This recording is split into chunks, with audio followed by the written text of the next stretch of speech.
Mister McMahon या फिर Vincent Kennedy McMahon, ये एक ऐसा नाम है जिसने हमारे बचपन को संभाला है और इसमें कोई बात नहीं है, कोई डाउट नहीं है। और डेफिनेटली अगर विंस नहीं होते, आज WWE नहीं होती, हम यहाँ पे नहीं बैठे होते, हम इसके बारे में बात नहीं कर रहे होते, ये कम्युनिटी कभी फॉर्म नहीं होती। लेकिन एक चीज ये होती है गाइस कि जब एक चीज बहुत अच्छी हो जाती है तो ऑब्वियसली उसको बोला जाता है too good to be true. क्या ये इंसान इतना अच्छा है कि सारी चीजें जो ये करता है वो सोना बन जाती हैं? ऐसा कभी भी सच नहीं होता। और विंस मैकमैन ने इतनी लंबी जर्नी अपनी अच्छी जी ली, इतने साल उन्होंने रेसलिंग में कमाल कर दिया, लेकिन रिसेंटली जो चीजें उनके सामने वापस आई वो क्या उनकी सारी लेगेसी को खराब कर सकता है। और इसी वजह से विंसेंट मैकमैन को अब मिस्टर मैकमैन बोला जा रहा है इस डॉक्यूमेंट्री के अंदर, बिकॉज लोगों को ऐसा लग रहा है कि मिस्टर मैकमैन ही वो बंदा है जो सिर्फ रील पे नहीं बल्कि रियल में भी प्ले कर रहा था। और ये कोई गिमिक नहीं था, ये रियल लाइफ विंस था जो अपने कैरेक्टर्स और अपने बाकी सुपरस्टार्स के थ्रू अपने माइंड को रन कर रहा था अपने शो में। और इसीलिए इस डॉक्यूमेंट्री के अंदर विंस को बोला जाता है अ मैडमैन। और अब से अगली 6 वीडियोस में मैं हूं आयुष और आप देख रहे हैं रेसल इंडिया, जहां विंस मैकमैन की इस डॉक्यूमेंट्री को हम कमाल के तरीके से हिंदी में कवर करेंगे और आप लोगों को मैं स्टोरीज बताऊंगा जो कि विंस की इस डॉक्यूमेंट्री से हमें जानने को मिली है। तो वीडियो को आप एंड तक देखते रहें, चैनल पे नए हैं तो सब्सक्राइब कर लें और 3000 लाइक का मैं गोल रखूंगा भाई, कोई ज्यादा नहीं है। फटाफट से जाके उस लाइक बटन को दबाओ, बिकॉज अगर नेटफ्लिक्स ने 100 घंटे से भी ज्यादा की इंटरव्यूज ली थी और विंस मैकमैन की फैमिली, बिजनेस और रेसलर्स को इंटरव्यू किया है और इतना काम उन्होंने किया है और मैं यहाँ पे आपके लिए डॉक्यूमेंट्री बना रहा हूं, तो आप लोगों का सपोर्ट मुझे उसके ऊपर चाहिए। विंस मैकमैन यहाँ पे बोलते हैं कि भाई देखो, उनको कभी अपने बारे में बात करना अच्छा लगता नहीं था। वो बोलते हैं कि भाई इसी वजह से उनको आज तक पता नहीं लगा कि वो खुद क्या इंसान है, बिकॉज टीवी पे उनको हमेशा एक गलत तरीके से दिखाया गया, एक इविल दिखाया गया और इसीलिए लोग उनके बारे में जानते नहीं है। वो खुद भी अपने आप को आज तक सही से जानते नहीं है। यहाँ पे triple H, Stephanie McMahon, Rock, John Cena, Hulk Hogan, even Dave Meltzer की इंटरव्यूज ली गई थी इस डॉक्यूमेंट्री के लिए। और यहाँ पे बोला जाता है कि किस तरीके से जब फाइनल चीजें रिकॉर्ड हो रही थी 2021 में, तो विंस के सामने खबरें आने लगी कि $3 मिलियन उन्होंने सेटल करे हैं, किसी को किसी स्कैंडल के पैसे दिए हैं, कोई लॉसूट सेटल करा गया है। विंस मैकमैन फंसते चले गए, उनको स्टेप डाउन करना पड़ा एज द WWE चेयरमैन। फिर वो वापस आए, उन्होंने WWE को, एंडेवर को सेल किया और धीरे धीरे विंस मैकमैन WWE से बाहर हो गए। और इस सारी कंट्रोवर्सी के चलते नेटफ्लिक्स को इस डॉक्यूमेंट्री को रोकना पड़ा, प्रोडक्शन को स्टॉप करना पड़ा। और इसी वजह से विंस मैकमैन बोलते हैं कि मैं तुम्हें इतनी स्टोरीज तो दे दूंगा कि तुम्हारी एक डॉक्यूमेंट्री बन जाए, लेकिन सारी चीजें मैं बिल्कुल भी नहीं बताऊंगा, बिकॉज तब तुम विश्वास नहीं करोगे कि आखिर विंस मैकमैन है कौन। तो सीधा ही उन्होंने मना कर दिया इस चीज को कि भाई मैं तो नहीं बताने वाला कि आखिर एक्चुअली में रियलिटी क्या है। रेसलिंग के बारे में हम बात करें तो इसको बोला जाता है एक आर्ट फॉर्म, क्योंकि हर किसी के बस की ये बात नहीं होती। ये वो चीज है जो कि फैंटेसी को रियल लाइफ में कन्वर्ट करती है, रियलिटी की वो फीलिंग देती है जो कहीं वैसे तो एग्जिस्ट नहीं करती, लेकिन उस स्टेडियम में, उस अरीना में और टीवी पे जो हम देखते हैं, जो एक्सपीरियंस करते हैं, वहां से हमें उस रियलिटी का अंदाजा जरूर लग जाता है। और WWE की शुरुआत इस तरीके से हुई कि विंस मैकमैन ने 39 ईयर्स की एज में विजन देखा कि मुझे कुछ बड़ा बनाना है, मुझे अपनी दुनिया की नंबर 1 वर्ल्ड की स्पोर्ट्स एंटरटेनमेंट कंपनी खड़ी करनी है। और इस टाइम पे विंस मैकमैन को अपनी फैमिली से, यानी कि अपने डैड से कंपनी मिली थी, जिनको पहली बार वो मिले जब वो 12 साल के थे। और तब उनको जाके पता लगा कि मेरा लास्ट नेम मैकमैन है। वो बात करते हैं कि किस तरीके से इतने सालों से वो अपनी मदर और स्टेप ब्रदर के साथ रह रहे थे, जहां पे उनको बहुत ज्यादा टॉर्चर करा गया, लेकिन उनके पास कोई चॉइस नहीं थी। और जब तुम्हारे पास कोई चॉइस नहीं होती, तुम इस सिचुएशन को झेलते हो जब तक तुम उस सिचुएशन से बाहर नहीं निकल सकते। और विंसेंट कैनेडी मैकमैन जब पहली बार विंसेंट जे मैकमैन यानी कि विंस सीनियर से मिले तो उनसे प्यार में पड़ गए भाई, अपने डैड से उनको प्यार हो गया और उन्होंने देखा है कितना कमाल का इंसान है। और ना ही सिर्फ इतना, जब विंस ने पहली बार उसके बाद रेसलिंग देखी और उनको पता लगा कि मेरे डैड का ये बिजनेस है, तो उनको अपना वो झेलने से, उस चीज से निकलने का जो कार्ड है, जो जरिया है, जो रास्ता है, वो उस पॉइंट पे मिल गया कि मैं तो यही करूंगा और इसी चीज से जो है मैं बाहर जाऊंगा। और एक चीज जो विंस मैकमैन और उनके डैड के बीच में खून के रिश्ते के अलावा कॉमन थी, वो ये कि दोनों को बिजनेस की बातें करनी बहुत पसंद थी। और धीरे धीरे विंस सीनियर ने विंसेंट को एक काफी ज्यादा एक एक्सपोजर देना स्टार्ट किया और उनको भेजा बैंगलोर में, जो कि एक जगह थी मेन नाम की स्टेट में यूएस के अंदर, जहां WWE उस समय ऑपरेट करती थी, टेरिटरी उनकी थी। और वहां से जब विंस वापस आए तो एक बहुत कमाल का इंसिडेंट हुआ। WWF का एक अनाउंसर था जो कि पैसे ज्यादा मांग रहा था और विंस सीनियर उसको उतना पैसा देना नहीं चाहते थे। और उन्होंने सोचा कि क्या करना चाहिए, क्या करूं, बिकॉज इतने पैसे तो मैं इसको दूंगा नहीं। उन्होंने विंसेंट जूनियर को पकड़ा और बोला कि भाई अब से तू अनाउंसर है, जा भाई तू काम करेगा। और यहाँ पे माना जाता है कि जबकि विंस मैकमैन एक बहुत ही हॉरिबल अनाउंसर थे,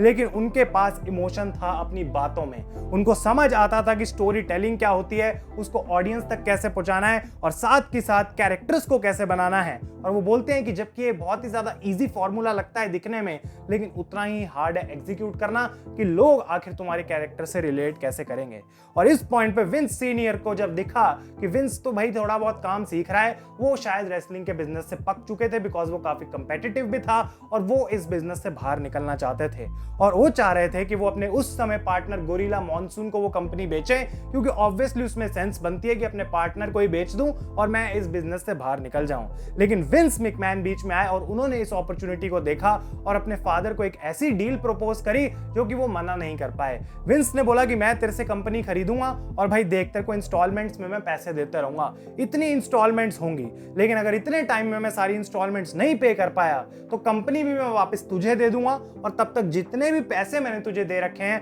वो भी तेरे हो जाएंगे। तो विंस सीनियर और बाकी सारे लोग यहाँ पे मिस्टर मैकमैन को डाउट कर रहे थे कि ये तो क्या ही कर पाएगा, ये तो बच्चा है, इतना इसको कुछ पता नहीं है, लेकिन ही स्टिल डिड इट। और जब वो सारे पैसे उस टाइम फ्रेम में उन्होंने लौटा दिए, विंस सीनियर खुश हो गए, वो शॉक भी हो गए और उनको समझ नहीं आया, बिकॉज इस बंदे का विजन इतना ज्यादा बड़ा था। ये बोलते हैं कि भाई देख, मेरे को आज भी प्रोफेशनल रेसलिंग वर्ल्ड पसंद इसीलिए नहीं है बिकॉज मैं एक एंटरटेनिंग प्रोडक्ट बनाना चाहता हूं अपनी ऑडियंस के लिए। और उस टाइम पे उनको कंपीट करना था, उनको ज्यादा चाहिए था, और ये बाकी टेरिटरीज जो बनी हुई थी रेसलिंग की यूनाइटेड स्टेट्स के अंदर, उसको विंस मैकमैन को तोड़ के अपनी जगह बनानी थी as the number 1 company in professional wrestling, नहीं इन स्पोर्ट्स एंटरटेनमेंट। तो विंस को जाना था मेन स्ट्रीम और कुछ ऐसा बनाना था जो उस समय बाकी रेसलिंग टेरिटरीज के प्रोमोटर्स के दिमाग में भी नहीं चल रहा था। और रेसलिंग टेरिटरीज की मैं बात करूं तो बेसिकली हर स्टेट के अंदर एक खुद की कंपनी है मान लो, और वो कंपनी सिर्फ वहीं पे अपने शो दिखा सकती है, वहीं पे उस लोकल स्टेट के चैनल पे अपना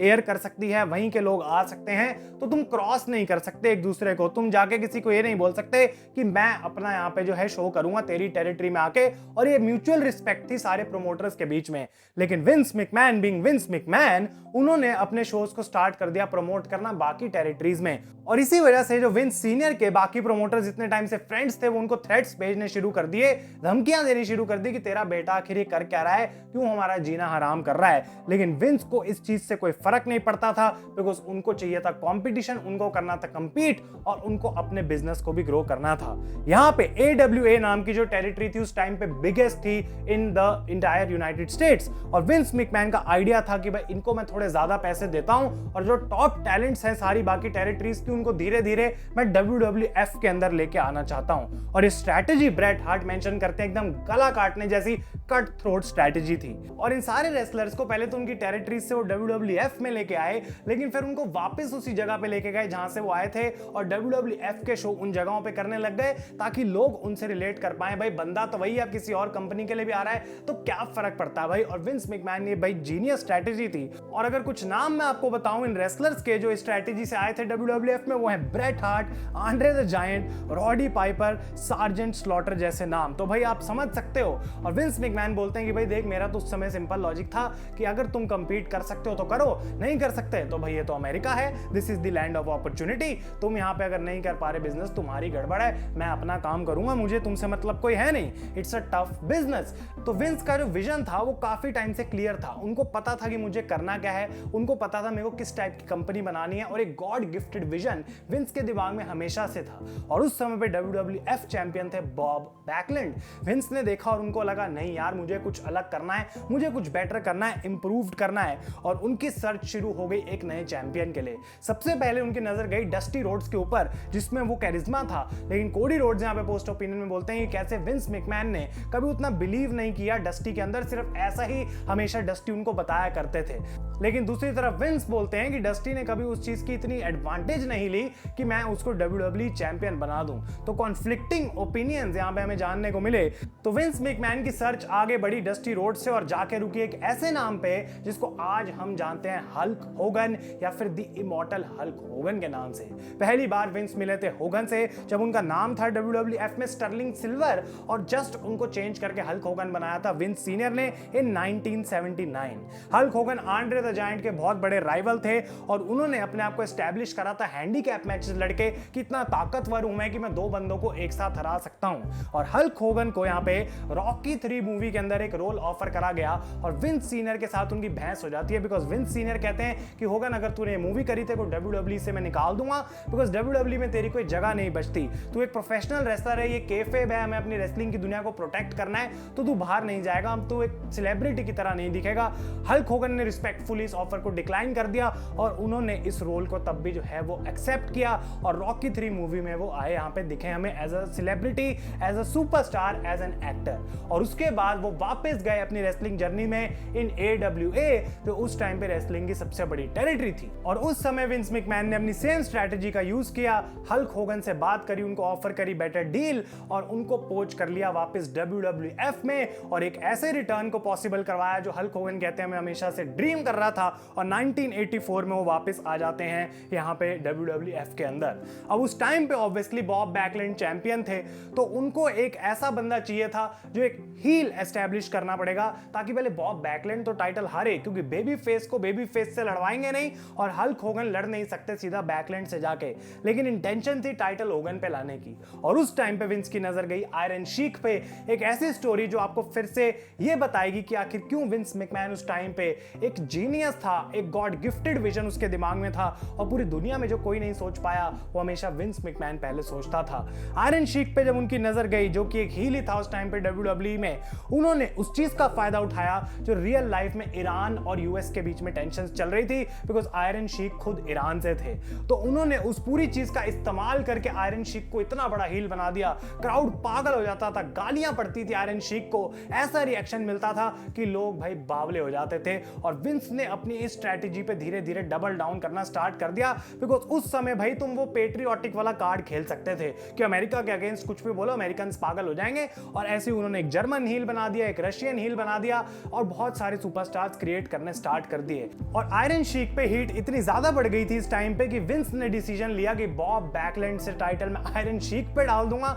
लोग पागल हो गए बिकॉज उनसे बात डाइजेस्ट नहीं हो रही थी कि जो बंदा अमेरिका के अगेंस्ट खड़ा हुआ है वो आखिर WWF चैंपियन कैसे बन गया। और उस समय पे केफेब पूरी प्रोटेक्टेड थी और विंस कहते हैं कि आज की डेट में तुम ये करो तो भाई तुम खराब हो जाओगे, तुम्हारे को लोग पागल कर देंगे बिकॉज आज तुम ऐसे नहीं कर सकते कि रशिया और यूक्रेन की वॉर हो रही है तो आगे रशिया के किसी बंदे को चैंपियन बना दिया, लोग तुम्हें मार देंगे, जिंदा गाड़ देंगे सोशल मीडिया की वजह से। लेकिन तब वो चीजें पॉसिबल थी तो विंस मैकमैन ने उसका फायदा उठाया और जैसे ही आयरन शीक चैंपियन बने, विंस मैकमैन को पता था कि बैकग्राउंड में वेट कर रहा है the ultimate American hero Hulk Hogan. और अगर एक बार वो चैंपियन बन गया तो लोग जो अभी इतना गुस्से में है उतना ही ज्यादा खुश उस टाइम पे होंगे। And Vince had the perfect story in his mind. इसके बाद बात करते हैं गाइस कि कैसे हल्क होगन को इस चीज के लिए सेटअप करा गया और मैडिसन स्क्वायर गार्डन में उन्होंने इस चैंपियनशिप को कैप्चर करा जहां पे ऑफिशियली विंस मैकमैन की एरा का सबसे पहला बड़ा बेबी फेस बन चुके थे द इमॉर्टल हल्क होगन। और डेव मेल्जर यहां पे बात करते हैं कि अगर होगन उस टाइम पे नहीं होता तो शायद विंस मैकमैन का यह आइडिया एक्सपैंड करने का WWF को कभी एक रियलिटी में कन्वर्ट नहीं हो सकता था बिकॉज हल्क होगन की इतनी ज्यादा नीड थी उस टाइम पे विंस मैकमैन को। और विंस का जो एक सबसे बड़ा स्किल हमेशा से वो कहते हैं रहा है वो है स्टार्स को बनाना। वो रेसलिंग पे इतना फोकस ना करें लेकिन उनको ये जरूर पता है कि इस बंदे को पकड़ के एक बड़ा स्टार कैसे बनाना है ताकि सारे लोग इसके पीछे पागल हो जाएं। ये उनका बहुत बड़ा स्किल था बिकॉज ये ब्लड में था फ्रॉम विंस सीनियर। और विंस सीनियर के बारे में एक बहुत इमोशनल मोमेंट विंस यहां शेयर करते हैं कि कैसे उनकी बेस्ट मोमेंट थी जब इस टाइम पे हल्क होगन चैंपियन बना तो उनके फादर ने उनको आके बोला कि मैं प्राउड हूं, F all those other promoters, मुझे नहीं फर्क पड़ता, भाड़ में जाएं बाकी लोग, तूने बहुत अच्छा काम किया है। और विंस कहते थे पहली बार जिंदगी में मेरे डैड ने मेरी प्रेज करी जो शायद मुझे लगता था हमेशा से मेरे अगेंस्ट है, मुझे फेल होते हुए देखना चाहते हैं, ऐसा कुछ भी नहीं था बिकॉज विंस सीनियर ने उनकी तारीफ करी and Vince said that was the best moment of my life. उस दिन से पहले जब उन्होंने मुझे आई लव यू बोला बिकॉज 69 ईयर्स के एज में विंस सीनियर मरे, उससे एक दिन पहले उन्होंने विंस को ये बात जाने से पहले बोली कि सन आई लव यू। और विंस इस पॉइंट पे इमोशनल हो जाते हैं बिकॉज उनको भी पता है कि उनके डैड कितने ज्यादा इंपॉर्टेंट थे एक बार फिर से उस झेलने वाली सिचुएशन से बाहर कैसे निकलना है, वो टनल के बाद जो लाइट थी वो उनके डैड ने ही मिस्टर मैकमैन को दिखाई। तो इसके बाद विंस मैकमैन का आइडिया डब्ल्यूडब्ल्यूई को मेन स्ट्रीम बनाने के लिए एकदम क्लियर था। विंस चाहते थे कि भाई मेरे को जल्दी से जल्दी आगे बढ़ना है, और अब उनकी नजर गई नेशनल केबल पे, नेशनल टीवी पे,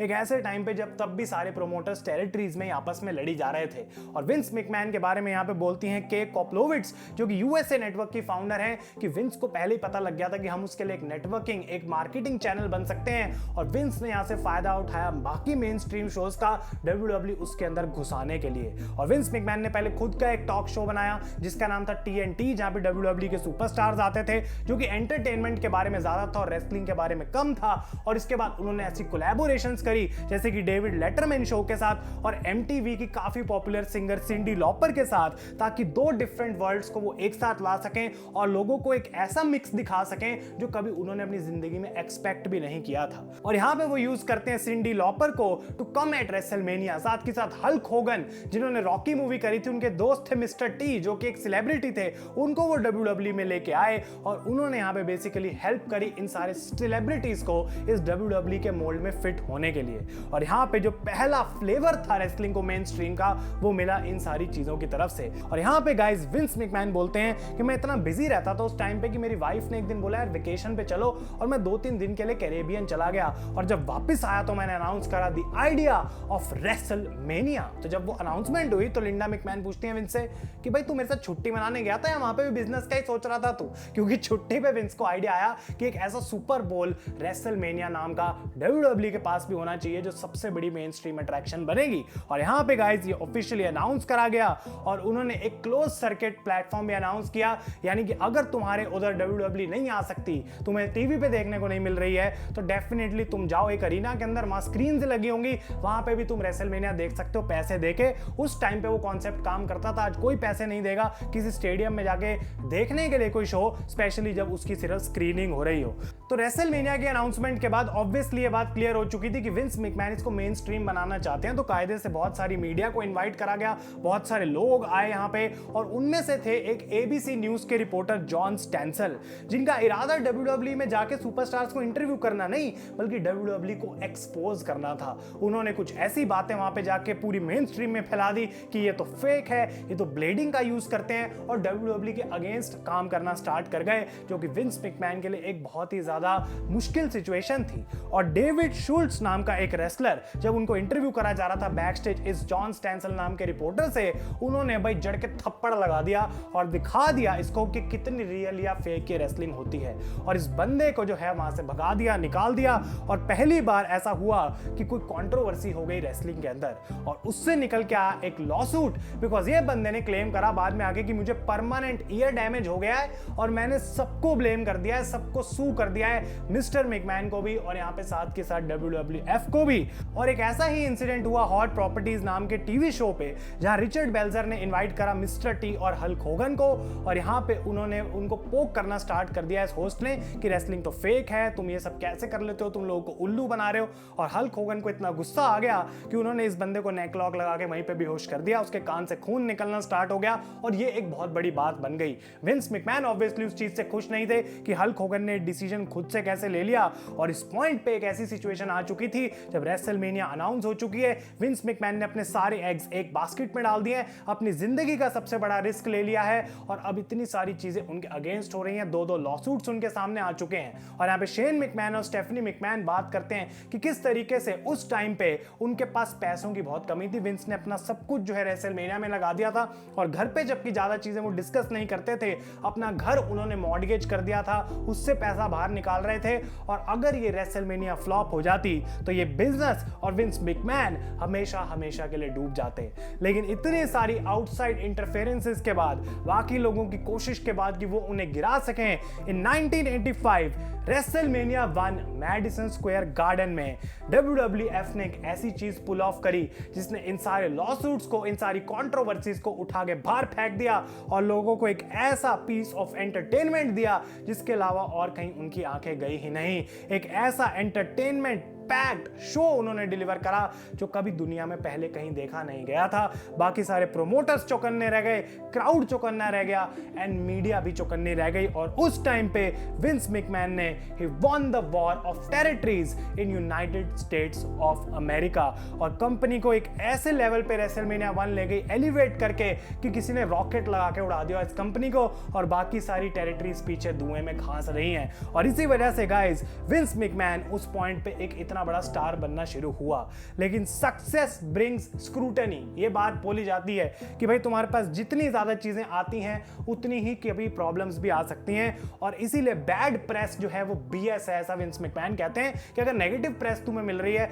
नेगेटिव न्यूज तुम्हारे बारे में आती है, कुछ लोग कहते हैं वो भी अच्छी बात है, एटलीस्ट न्यूज तो आ रही है, लेकिन that is bullshit because Vince McMahon उसमें बिलीव नहीं करते। और इसी पॉइंट पे उनके अगेंस्ट ये सारे लॉसूट्स आने स्टार्ट हो गए। रेसलमेनिया के बाद भी ये लोग रुके नहीं, विंस को गिराने की उन्होंने कोशिश करी, लेकिन 1987 में जॉन स्टॉसेल उस एबीसी रिपोर्टर का लॉसूट विंस ने सेटल करा पैसे देके और फिर 1990 में रिचर्ड बेल्जर का लॉसूट भी सेटल करा गया और WWE ने अपने आप को उस चीज से बाहर निकाल लिया। तो ये था guys episode number 1 of mister McMahon documentary, जहां पे हमने बात करी कि कैसे विंस जूनियर ने अपना कदम आगे बढ़ाया और नंबर 1 बन गया इन प्रोफेशनल रेसलिंग इन यूनाइटेड स्टेट्स। अगर आपको ये वीडियो अच्छी लगी हो, यहां तक आपने देखी है, तो डेफिनेटली इस वीडियो को लाइक करें गाइस। आपसे मैं मिलूंगा बहुत ही जल्द in episode number 2 of this documentary. तब तक के लिए thank you so much for watching. मैं हूं आयुष और आप देख रहे हैं रेसल इंडिया।